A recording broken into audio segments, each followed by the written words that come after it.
জনগণের কাছে, জাতির কাছে প্রতিশ্রুতি দেওয়ার পর যারা না দেয়, আপনি থিওরিটিক্যালি ধরে নিতে পারেন তারা সবাই চোর। আওয়ামী লীগের নাম গন্ধ উচ্চারণ করা যাবে না, ঠিক আছে, আপনার গায়ের জোর আছে করলেন, তা আপনার জাতীয় ঐক্যমত্য কমিশনের জাতীয় পার্টিকে আসতে দেন না কেন? ওটা তো আপনি নিষেধ করেন নাই, ওর বিরুদ্ধে কোনো মামলা করেন নাই, ওর নেতাও তো বাইরে বাইরে ঘুরতেছে, তার বিরুদ্ধে কোনো মামলাও নেই, তাহলে তাকে কেন আপনি আনলেন না? তো তাকে বাদ দিয়ে আপনি কীভাবে জাতীয় ঐক্যমত্য হইলো? ইউনূস সাহেব যে খুব একটা আরামে থাকবে এটা আমি নিজেও মনে করি না। ভাই শুনেন, আমি বলি, প্রকৃতির একটা বিচার আছে, ওই পরকালে বিচার হয় না, পরকালে বিচার হয়, ইহকালেই বিচার হয়। শেখ হাসিনা কোনদিন ভাবছিল তাকে এই দেশ ছেড়ে এভাবে যাইতে হবে? পতন তো সবারই হবে, যত লম্বা রাতি হোক, সকাল তো একসময় হবে, কোনো সমস্যা নাই। কিন্তু সকালে আপনি ঘুমের থেকে উঠিয়ে দেখলেন যে ঝড় বৃষ্টি হচ্ছে, এটা হলো ভয়ঙ্কর। ওনার হচ্ছে তাই ভাবছিলেন উনি এভাবে যাইতে হবে। কি কারণে গেছে? অনেকে বলে ষড়যন্ত্র মড়যন্ত্র, যাই বলেন আপনি, আপনারও তো অনেক কিছু ছিল, আপনি ষড়যন্ত্র থামাইতে পারলেন না কেন? মূল কারণটা হলো কি জানেন? পূর্ণ হয়ে গেছে, পাপের ঘোড়া যখন পূর্ণ হয় তখন সমস্ত কিছুর বিচার ইহকালেই হয়। আপনি কি হাসিনার উদাহরণ দিয়ে ডক্টর ইউনূসকে সতর্ক করছেন? ওনাকে সতর্ক করা গেছে, উনি ভালো মতো বুঝে কি হবে, ওনাকে আমি সতর্ক করা কি? আমি তো পাবলিক রে ভাই। জামাত কাদেরকে নিয়ে আপত্তি করছেন সেই নামগুলো আমরা এখনো জানি না। এনসিপি কাদেরকে নিয়ে ওজোর আপত্তি সেটাও আসলে ঠিক পরিষ্কার নয়, অন্তত আমার কাছে। আপনার কাছে কি পরিষ্কার কারা এই সকল বিতর্কিত উপদেষ্টা? বিএনপি যে চারজনের নাম দিচ্ছে, এটা কে কে আপনি জানেন? আমি গণমাধ্যমে অবশ্য দেখলাম যে জ্বালানি উপদেষ্টা ফজল কবির খান সেই তালিকায় আছেন, দুজন ছাত্র উপদেষ্টা তারা আছেন না। তারা যে কথাটা বলেছে, যেখানে গণমাধ্যমে দেখেছেন, তারা সেখানে কাকে কোট করেছে? বিএনপির কোনো নেতাকে কোট করেছে না করেনি? না, আনুষ্ঠানিকভাবে হয়তো বা বলা হয়নি। ওটা হলো আন্দাজের কথা। ঠিক আছে, আপনি আপনার মূল্যায়ন অনুযায়ী তাহলে বলুন। কারণ আমার কথাটা হলো, এখন জিনিসটা কি জানেন, আমি বলি আপনাকে, যে তিনটা দল প্রধান উপদেষ্টার সঙ্গে দেখা করছে, এবং তিন দলের অনেক কথার মধ্যে একটা কমন কথা হলো যে তিন দলে কিছু কিছু উপদেষ্টা সম্পর্কে তাদের যে সীমাবদ্ধতা, তাদের যে লিমিটেশনসগুলো তারা বলেছে এবং আপত্তির কথাটা জানিয়েছে, এবং আপত্তির রেজাল্ট হিসেবে তারা সরাসরি আসলে বলেইছে এদেরকে বাদ দিতে হবে। তিন দলই বলেছে। এখন কথাটা হলো যে বিএনপি যাদের কথা বলেছে তাদের কথা কি এনসিপিও মিন করেছে? না, করেনি। তিনটা দলের মতামত নিয়েছে, আরও যে অনেক দল আছে তাদের মতামত নেন, তারাও অনেকের নাম বলবে। তাহলে বটম লাইনটা কি? বটম লাইনটা হলো, এই সরকারের যারা উপদেষ্টা হিসেবে আছেন তাদের মোরললেস প্রায় সবার বিরুদ্ধেই এই আসন্ন নির্বাচনে অংশগ্রহণকারী রাজনৈতিক দলগুলো কোনো না কোনো দলের কোনো না কোনোভাবে এক ধরনের আপত্তি আছে, এবং তারা মনে করতেছে ওই উপদেষ্টাটা থাকলে পরে আমি নির্বাচনে সুবিচার পাবো না। যদি এই হয় রিয়েলিটি, তাহলে এই উপদেষ্টা মণ্ডলী সবাইকে চেঞ্জ করতে হয় এবং করা উচিত। আমি পার্সোনালি মনে করি করা উচিত। কেন সেটা আমি বলি, আমি নিজে তো, আমার তো একটা মানুষ পাই, আমারও তো কিছু হুশ জ্ঞান আছে, আমিও তো কিছু কিছু বুঝি, আমার মতো করে বুঝি। আমার বুঝতে হয়তো ভালো না, কিন্তু আমি তো আমার মতো করে বুঝি। আমার বুঝতে হলো যে এই কয় মাসে, এই গত এক বছরে আর কয়েক মাস হয়ে গেছে, এই সময়ে মানে মোটামুটি ধরেন আপনার সিংহভাগ উপদেষ্টা তাদের কর্মকাণ্ড, আচার আচরণ, কথাবার্তার মাধ্যমে তারা প্রমাণ করেছেন তারা কোনো না কোনো দলকে খুশি করতে চান। এবং এটা তো এনসিপি বলেওছে যে আমাদের উপদেষ্টা দিয়ে বলা হচ্ছে, বিএনপির উপদেষ্টা না এখানে, বিএনপি এই উপদেষ্টাদের মধ্যে অনেকে তো বিএনপি করছে, এখানে ঢুকাইছে, অনেকে জামাত ঢুকাইছে, অনেকে ইউনূস সাহেব নিজেই ঢুকাইছে, গ্রামীণ ব্যাংক থেকে আনছে, চট্টগ্রাম থেকে আনছে। তাহলে সমস্ত উপদেষ্টাই হয় ইউনূস সাহেবের মাধ্যমে আসছে, নয় বিএনপির মাধ্যমে আসছে, নয় জামাতের মাধ্যমে আসছে, নয় ছাত্রদের মাধ্যমে আসছে। এবং এর মধ্যে ইউনূস সাহেব ছাড়া সবাই তো নির্বাচন করতেছে। আবার ইউনূস সাহেব আবার একবার বলেও ফেলেছিলেন যে আমি ছাত্রদেরকে বললাম তোমরা দল করো, তার মানে এই দলের গডফাদার তো সে নিজেই, কাজে উনিও তো পক্ষপাত দুষ্ট, হিসেবে কিন্তু ক্লিয়ার। এখন তার সম্বন্ধে বলা যাবে না তা তো না, সে তো আর ঈশ্বর না, কাজে সবাই সমালোচনা করা যাবে। কাজে সেক্ষেত্রে আমি মনে করি আসলে ইউনূস সাহেব এই সরকার দিয়ে একটা সুষ্ঠু নিরপেক্ষ নির্বাচন করা সম্ভব নয়। তাহলে এত আকাঙ্ক্ষিত যে নির্বাচন হবে, হবে, ওনাকে দিয়ে করাইতে হবে, এরকম কোন আইন আছে নাকি?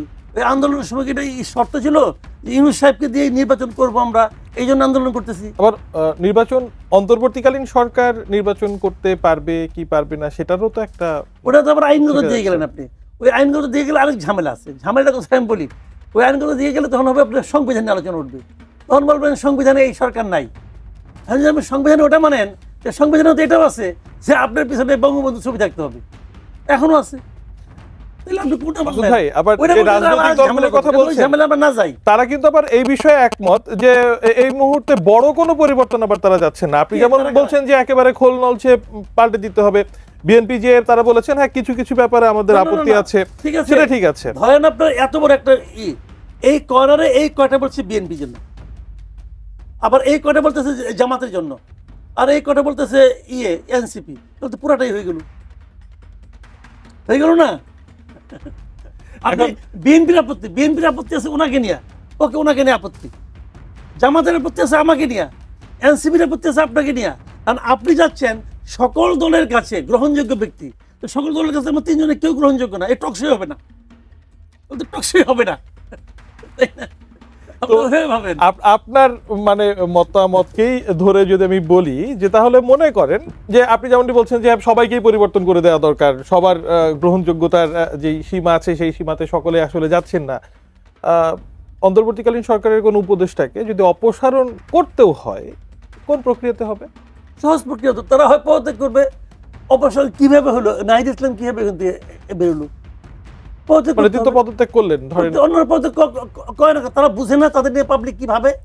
দেখেন আজকে একটা নিউজ বেরিয়েছে আপনার প্রথম আলোতে যে সেপ্টেম্বরের মাঝামাঝিতে প্রধান উপদেষ্টা 2 জন উপদেষ্টাকে পদত্যাগ করতে বলছিল যে তোমরা সরে যাও। তারা সরবে না কেন? আপনি সরবেন না কেন? কেন সরবেন না? সরবো না কেউ নেই, আমি এই চেয়ারে মজা পেয়ে গেছি, কেউ সরবো না। আমি যদি একটা দিনও বাড়তি থাকতে পারি, একদিনও আমি 2-1টা ফাইলে সাইন করতে পারি। কিন্তু মাসুদ ভাই, আপনি ধরেন এখন এই পর্যবেক্ষণ দিতেই পারেন যে এই চেয়ারের মজা পেয়ে গেছি, এখন সরবো না। এই 2 জন ছাত্র প্রতিনিধিকে যখন উপদেষ্টা করা হলো, সুনির্দিষ্ট একটা লক্ষ্য উদ্দেশ্য বলা হচ্ছিল যে স্টুডেন্টস ভয়েস, তারা তদারকি করবেন, নজরদারি করবেন, সরকারকে সঠিক পথে রাখবেন। সঠিক পথে এখনো রাখতে পারেন নাই, তাই পদত্যাগ করছেন না। আগে এই গত 1 বছর সে যা পায় নাই, আগামী 2 দিনে সেটা পারবে? 1 বছর অন্য জিনিস দেখছি আমরা, নীলা মার্কেট দেখছি, ওয়েস্টিন দেখছি, এগুলি দেখছি। একজন দর্শক আপনার অনুরাগী, আপনার মতামত জানতে চাচ্ছিলেন যে বিএনপি প্রধান উপদেষ্টা সম্পর্কে তাদের কি মতামত, মানে দলীয়ভাবে, এবং ক্যাপাসিটি আছে কিনা এই সরকারের, আপনি কি মনে করছেন? আসলে ক্যাপাসিটি নাই। এখন আপনি দেখেন, আমি বলি আপনাকে, উনি যে কথাটা বললেন যে আপনার বিএনপি প্রধান উপদেষ্টা সম্পর্কে কিছু বলছেন না কেন? প্রধান উপদেষ্টা তো সরকার প্রধান, আসলে বিএনপি চায়টা কি এটা আগে বোঝার চেষ্টা করেন। যে আপনি দেখবেন গ্রামের বাড়িতে বিয়ে শাদী যখন হয় না, তখন দেখবেন 2 পক্ষে হ্যাভি ঝামেলা বাঁধে।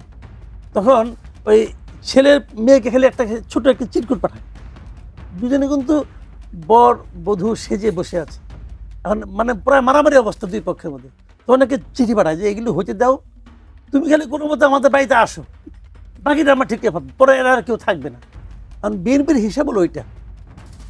বিএনপি এই সব দেখতেছে, সব বুঝতেছে, এরা যেগুলো করতেছে এটা কে না বুঝে রে ভাই? আমরাই বুঝি, আর ওনারা বুঝবে না? ওনারা তো পলিটিক্স করতে করতে একজন বুড়া হয়ে গেছে, আমরাই বুঝি। আমরা তো মানে বিএনপি অন্তত এতটুকু নিশ্চিত বিয়ে অন্তত হবে যে বুঝে। এখন তার কথা হলো কোনো মতে খালি হয়ে যাক কামটা, খালি ইলেকশনটা হয়ে যাক, ইলেকশন হয়ে যাওয়ার পরে দেখুনি আমরা কি হয়। এখন আমরা কাউকে চটাতে চাই না, কারণ ভাই যা বলে বুঝতেছে ভুল, তাও বলে ঠিক আছে, আসো সাইন করো, কোথায় তাকায়ও না, সাইন করে দেয়। কারণটা কি? তারা খালি ইলেকশনটা করতে চায়। ইলেকশনের পরে কার সঙ্গে কি আলাপ হয়েছে তখন দেখা যাবে, তখন দেখবেন কত কিছু হয়, তখন দেখবেন কার কার বিরুদ্ধে কি কি অভিযোগ আছে সব বাইরে বলবো, সব একদম নথিবদ্ধ হইয়া ফাইল আকারে বিএনপি লিডারদের কাছে জমা হচ্ছে, সব নিয়ে তখন টান দিবে। কাজেই তখন ইউনূস সাহেব যে খুব একটা আরামে থাকবে এটা আমি নিজেও মনে করি না। ভাই শুনেন, আমি বলি প্রকৃতির একটা বিচার আছে, ওই পরকালে বিচার হয় না, পরকালে বিচার হয়, ইহকালেই বিচার হয়। শেখ হাসিনা কোনদিন ভাবছিল তাকে এই দেশ ছেড়ে এভাবে যাইতে হবে? পতন তো সবারই হবে, যত লম্বা রাতি হোক সকাল তার সময় হবে, কোনো সমস্যা নাই। কিন্তু সকালে আপনি ঘুমের থেকে উঠিয়ে দেখলেন যে ঝড় বৃষ্টি হচ্ছে, এটা হলো ভয়ঙ্কর। ওনার হচ্ছে তাই ভাবছিলেন উনি এভাবে আইতে হবে। কি কারণে গেছে? অনেকে বলে ষড়যন্ত্র মড়যন্ত্র, যাই বলেন আপনি, আপনারও তো অনেক কিছু ছিল, আপনি ষড়যন্ত্র থামাইতে পারলেন না কেন? পারলেন না কেন? মূল কারণটা হলো কি জানেন? পূর্ণ হয়ে গেছে। পাপের ঘোড়া যখন পূর্ণ হয় তখন সমস্ত কিছুর বিচার ইহকালেই হয়। আপনি কি হাসিনার উদাহরণ দিয়ে ডক্টর ইউনূসকে সতর্ক করছেন? ওনাকে সতর্ক করা গেছে, উনি ভালো মতো বুঝে কি হবে। ওনাকে আমি সতর্ক করা কি? আমি তো পাবলিক রে ভাই, আমি কে সতর্ক করার? তবে হাসিনার সঙ্গে ওনার জীবনযাপন, রাষ্ট্র পরিচালনার কিছু কিছু ক্ষেত্রে মিল আছে। হাসিনার অনেকগুলি নেগেটিভ দিক ওনার মধ্যে আছে, হাসিনারও কিছু পজিটিভ দিক কিন্তু ছিল। একটা মানুষ পৃথিবীতে এমন কোনো মানুষ পাবেন না যারা সব ভালো, আবার এমন একটা মানুষ পাবেন না যারা সব খারাপ। হাসিনাকে যত খারাপ খারাপ ছিল, কিছু ভালো কাজও সে করছে। ওইগুলি করার তো তার এবিলিটি নাই। ওগুলি করার এবিলিটি আছে, ওগুলি করার এবিলিটি নাই তো ভাই। নিজের টাকা তো পদ্মা সেতুটা করছে, আর নিজেদের এই পোর্টটা তো সে একজনকে দিয়ে দিচ্ছে।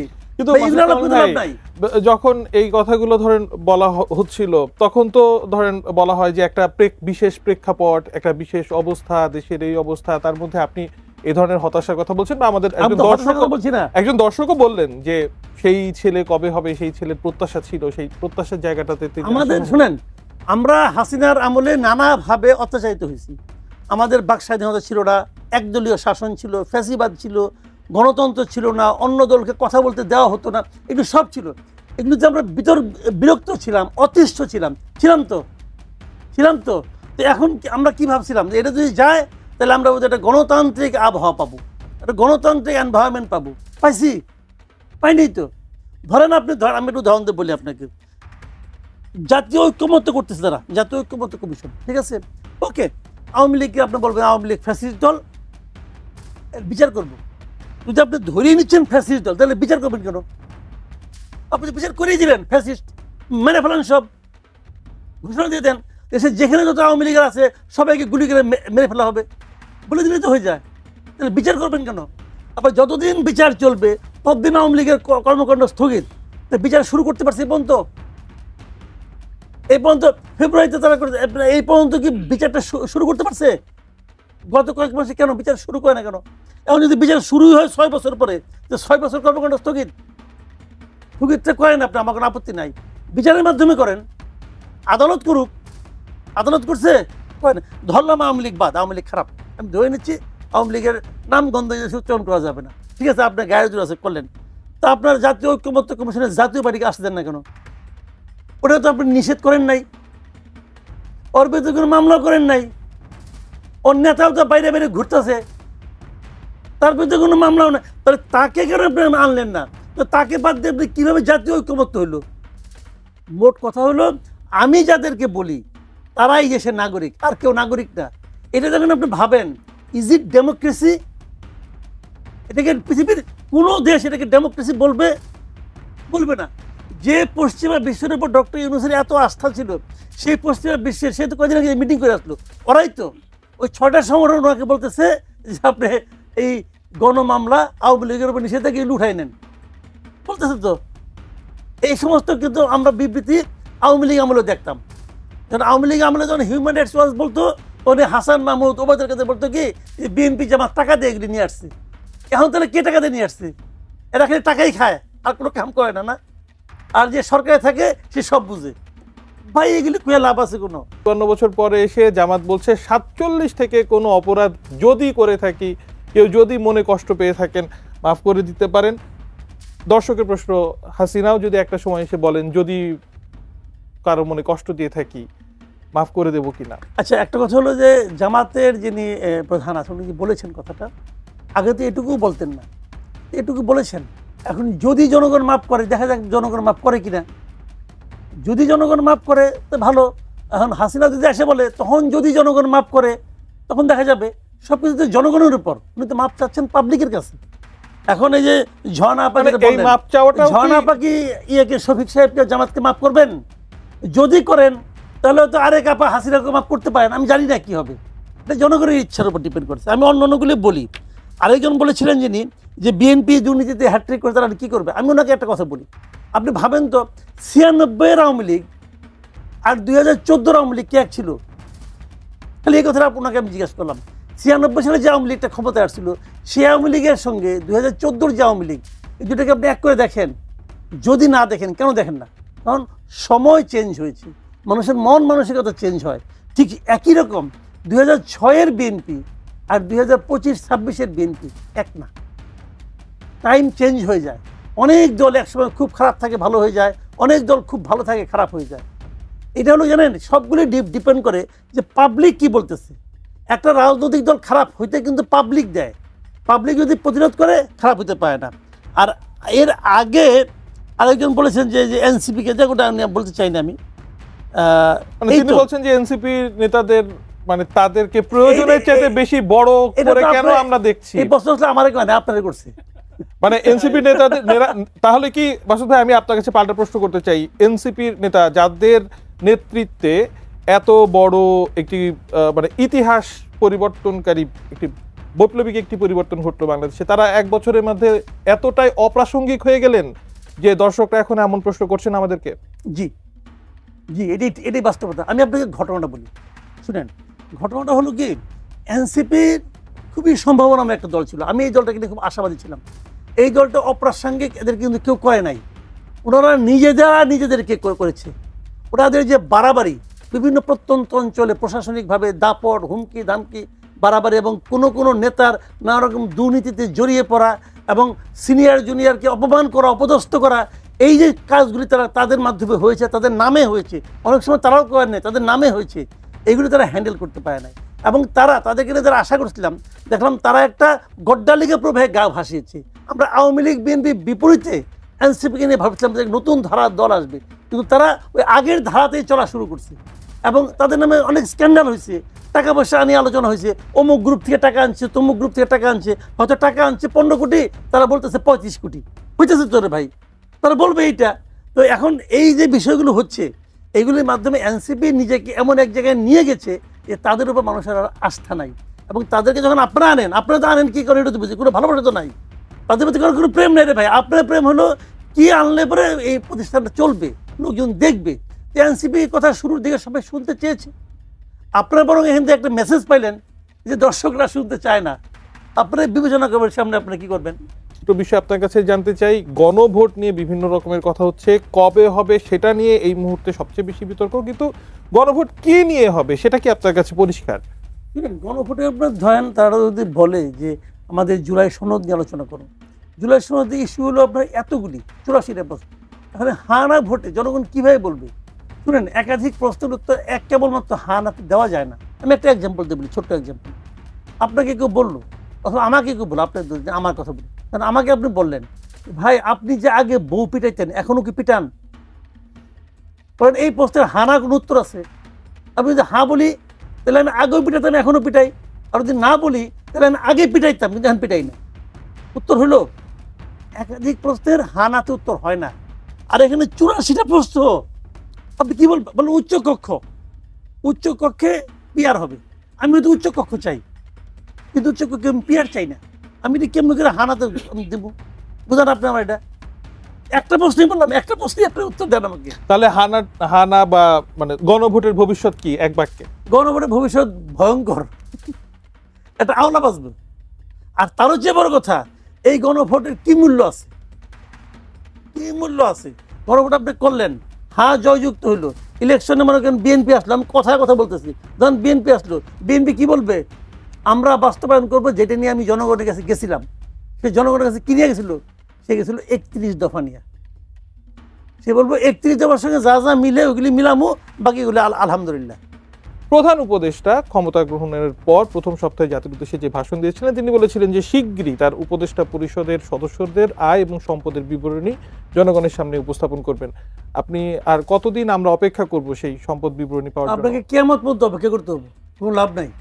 প্রধান উপদেষ্টা বলছিলেন, উনি নিজে দিচ্ছেন, অন্যদের আলাপ বাদ দেন, উনি নিজে দিয়েছেন। কেন দেননি জানেন? দেওয়ার সুযোগ নেই, এই জন্য দেননি। দিলে পরে ধরা খাবেন, এই জন্য দেননি।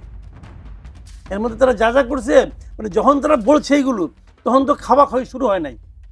যখন খায়া মজা পায়ে ফেলেছে, এখন খাইয়ে ফেলেছে ভাই, বাইরে কম করে, এই জন্য আর কেউ দেয় না। বেসিক্যালি থিওরিটিক্যালি যারা না দিচ্ছে এবং দেয়নি, ওইরকম প্রতিশ্রুতি সত্ত্বেও তারা সে প্রতিশ্রুতি দিচ্ছে জনগণের কাছে, জাতির কাছে। জাতির কাছে প্রতিশ্রুতি দেওয়ার পর যারা না দেয়, আপনি থিওরিটিক্যালি ধরে নিতে পারেন তারা সবাই চোর।